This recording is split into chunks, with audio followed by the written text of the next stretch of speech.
भाई रॉ का main event खत्म हो चुका है और मेरी सांसें अभी तक अटकी हुई हैं। रेसलमेनिया 42 के बाद रोमन रेंस का ईगो इतना बड़ा हो गया था कि वो खुद को भगवान समझने लगा था। लेकिन आज रात एक असली भेड़िए ने रोमन के इस ईगो के गुब्बारे की तरह पिन छुपाई है ना कि दिमाग पूरा हिल जाएगा भाई सुनकर। जैकब फाटू ने रोमन रेंस की छाती पर पैर रखकर तबाही मचाई है भाई। कसम से आज रोमन रेंस को भी समझ आ गया होगा कि कुत्ते पाल लो, गलत फहमी मत पालो। वीडियो को बिना स्किप किए एंड तक देखना, क्योंकि आज रात जो हुआ है वो तुम्हारा सिस्टम फाड़ देगा भाई। शोके में बसता है अपने ओटीसी रोमन रेंस का म्यूजिक। टेक्सास की पब्लिक पूरी पागल हो रही थी। रोमन रेंस रिंग में आता है, माइक पकड़ता है और आते ही अपना पुराना घमंड चालू। रोमन कहता है टेक्सास वालों अपने ट्राइबल चीफ को मानो, और फिर भाई ने सेथ रॉलिंस और सीएम पंक की भयंकर बेइज्जती कर दी। रोमन ने सीधा वर्ल्ड हेवीवेट टाइटल वो देकर बोला WWE ने ये बेल्ट सिर्फ मुझे नीचा दिखाने के लिए बनाई है। लेकिन ये लोग भूल गए कि बेल्ट से आदमी नहीं बनता, आदमी से बेल्ट बनती है। रोमन का एटीट्यूड ऐसा था जैसे वो बोल रहा हो कि ये बेल्ट पहले कचरा थी, मैंने इसे रेसलमेनिया के मेन इवेंट में डिफेंड करके इसकी औकात बढ़ाई है। भाई रोमन फुल अहम ब्रह्मास्मि वाले मोड में था। रोमन अभी अपना प्रवचन दे ही रहा था कि अचानक म्यूजिक बताया द समवन वेयरवुल्फ जैकब फाटू का।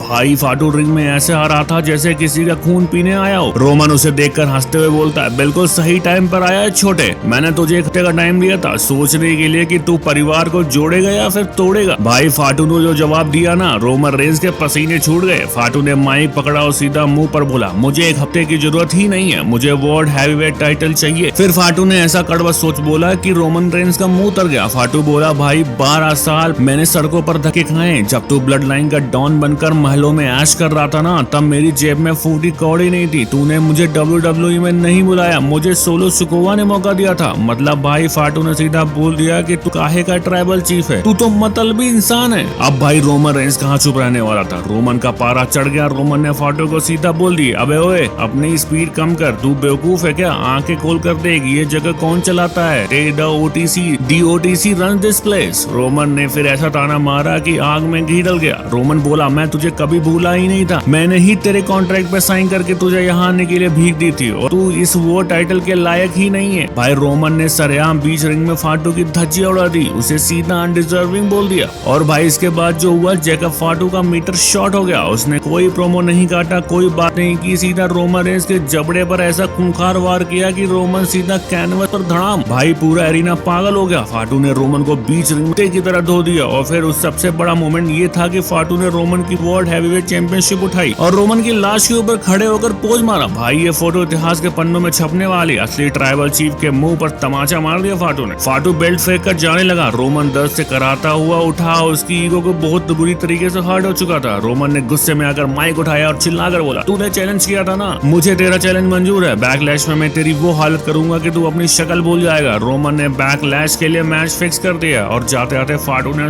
पीछे मुड़कर एक लाइन बोली रोमन अगले मंडे मिलता हूँ तुझसे। भाई मंडे नाइट रॉ का अगला एपिसोड एक कत्ल खाना होने वाला है। तो दोस्तों क्या लगता है बैकलैश में जैकब फाटू वर्ल्ड चैंपियन बनेगा या फिर रोमन उसे खा जाएगा? कमेंट्स कर देना भाई। मिलूंगा नेक्स्ट वीडियो। सब्सक्राइब कर देना कुमार पांडे यूट्यूब चैनल को। बाय।